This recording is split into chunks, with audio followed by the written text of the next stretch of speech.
Je vais vous faire écouter le discours de l'armistice de la Grande Guerre. Le texte est dit par M. Alexandre de la Comédie Française. La sonnerie à la fin est exécutée, la sonnerie du cessez-le-feu est exécutée par M. Cellier, le clairon de l'armistice du 171e régiment d'infanterie. Les décors sont d'époque.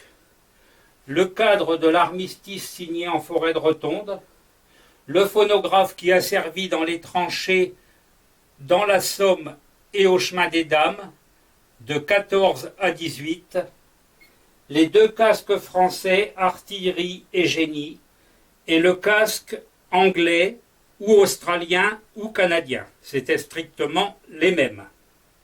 Les disques sont bien entendu d'époque, et ce discours est repris d'après les paroles de Raymond Poincaré. Voilà. Il date de 1919. Là-bas, vous avez un képi d'officier qui a servi sur Montdidier, du 13e régiment d'infanterie. Bonne écoute.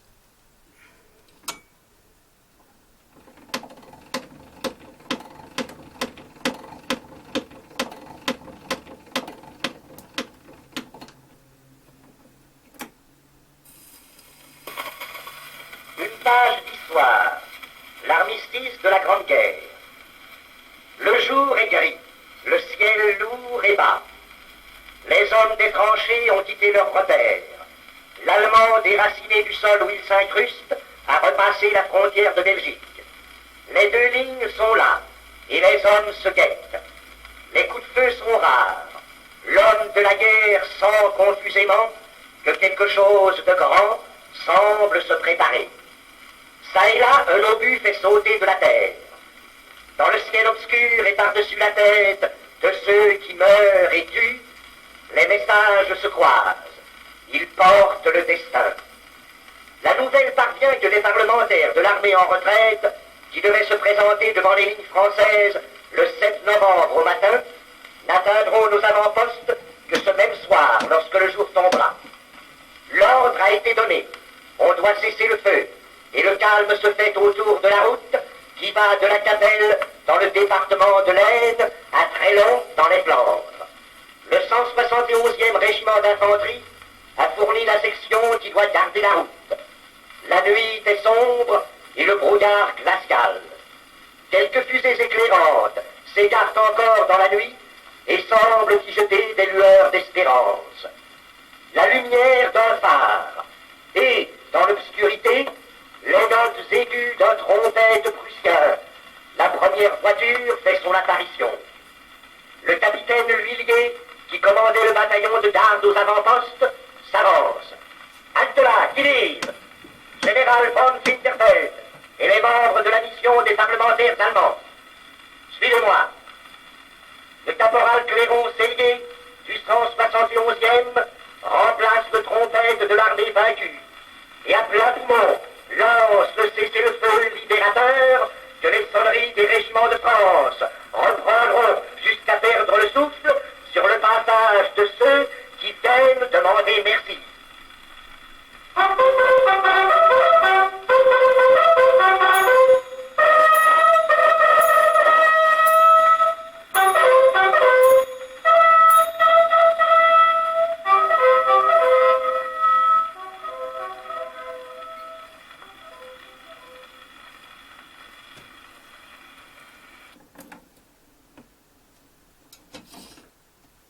Merci d'avoir écouté cette archive. On va finir par la Marseillaise, version d'époque également.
Alors ce disque a été interprété par Louis Linel avec chœur de la Comédie Française.